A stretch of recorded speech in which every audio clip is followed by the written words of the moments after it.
नमस्कार दोस्तों, आप सबका स्वागत है मेरे यूट्यूब चैनल डायरेक्ट टॉक में। दोस्तों, आज हम लोग बात करने वाले हैं बांग्लादेश के लेटेस्ट पॉलिटिकल क्राइसिस के ऊपर और इसका भारत के ऊपर क्या असर पड़ रहा है और इसमें लेटेस्ट डेवलपमेंट क्या है। दोस्तों, जैसे कि आप सब लोगों को पता है कि कुछ समय पहले बांग्लादेश में तख्ता-पलट कह सकते हैं इसको या फिर एक रेजिम चेंज इसको कह कह सकते हैं। और इसके पीछे से खबरें भी ये आई हैं कि इसमें डीप स्टेट का हाथ है, अमेरिका का हाथ है कि बांग्लादेश में जो सत्ता परिवर्तन करने के लिए और इसका रीज़न जो मैं आपको थोड़ा ब्रीफ बताता हूँ कि जो इसका रीज़न बताया जा रहा है कि कुछ समय पहले बांग्लादेश से जब शेख हसीना के दौरान अमेरिका एक सेंट मार्टिन आइलैंड की डिमांड कर रहा था ताकि वहाँ पर अपना नेवल शिप्स को वो डॉक कर सके। लेकिन बांग्लादेश ने उसके लिए मना किया तो उन्होंने एक कॉवर्ट ऑपरेशन चलाया यहाँ पे डीप स्टेट की मदद से कि सीआईए ने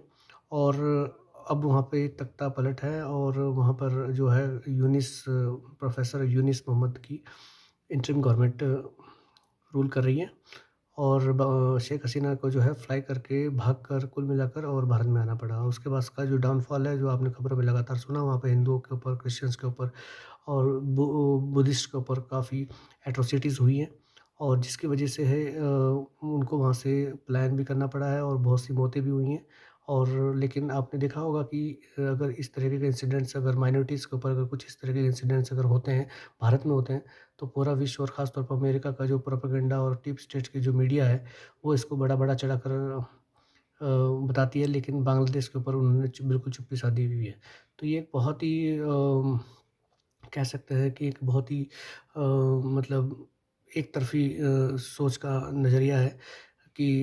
जो हिंदुओं के खिलाफ जो भी एट्रोसिटी होती है तो उसमें मतलब इनका कोई दिलचस्पी नहीं होती। इनको सिर्फ़ रेज़िम चेंज से मतलब है और इनको अपनी सेटिंग्स के से मतलब है कि किस तरीके से वो वहाँ पर एक्सेस उनको मिल जाए।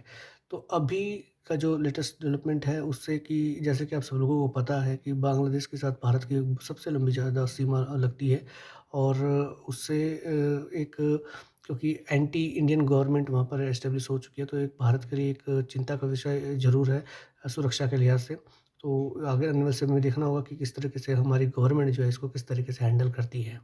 लेकिन साथ-साथ आप अगर आप देखोगे जो लेटेस्ट डेवलपमेंट हो रही है कि जो करंट गवर्नमेंट वहाँ पे है, उन्होंने पाकिस्तान के साथ बड़े हमदर्दी दिखाई है क्योंकि जो ये करंट गवर्नमेंट है इसको सपोर्ट मिला हुआ है कट्टरपंथी ताकतों का, जमात-ए-इस्लामी का, जो कि भारत के विरुद्ध हमेशा से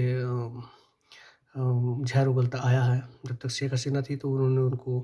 कंट्रोल करके रखा हुआ था, जेलों में रखा हुआ था। लेकिन अब वो बाहर आ गए हैं तो वो वहाँ पे उत्पात मचाना शुरू कर दिया है। जो हिंदुओं को एट्रोसिटीज़ हो रही हैं वो भी उसी का नतीजा है। और जो अभी लेटेस्ट हम लोगों ने कुछ 2-4 दिन पहले सुना है कि वहाँ पर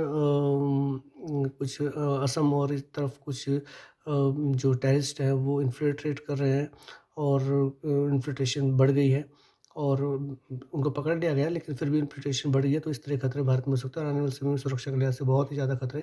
इसमें उभर कर सामने आ रहे हैं। तो हमें इसके ऊपर थोड़ा-सा इंतज़ार करना होगा और देखना होगा और मैं आप लोगों के साथ साझा करूँगा। लेकिन इससे इम्पोर्टेंट ये चीज़ है कि अभी जो लेटेस्ट मैं आप लोगों को बता रहा हूँ कि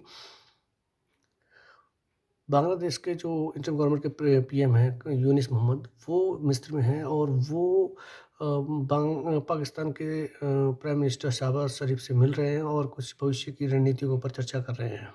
और लगातार उनके मंत्री और उनके कैबिनेट के लोग और उनके जो एडवाइज़र्स हैं, वो लगातार भारत को धमकी दे रहे हैं कि वेस्ट बंगाल, बिहार, उड़ीसा ये सब कुछ बांग्लादेश का है, इसको हम लोग एक्सेस कर लेंगे, इसको खाली कर दो या इसको हैंडओवर कर दो। तो इस तरह के एंटी इंडियन जो बयानबाज़ी है वहाँ से लगातार हो रही है, लेकिन गवर्नमेंट ऑफ इंडिया क्या कर रही है इस बारे में ज़्यादा डिटेल्स हमारे पास अभी अवेलेबल नहीं है, लेकिन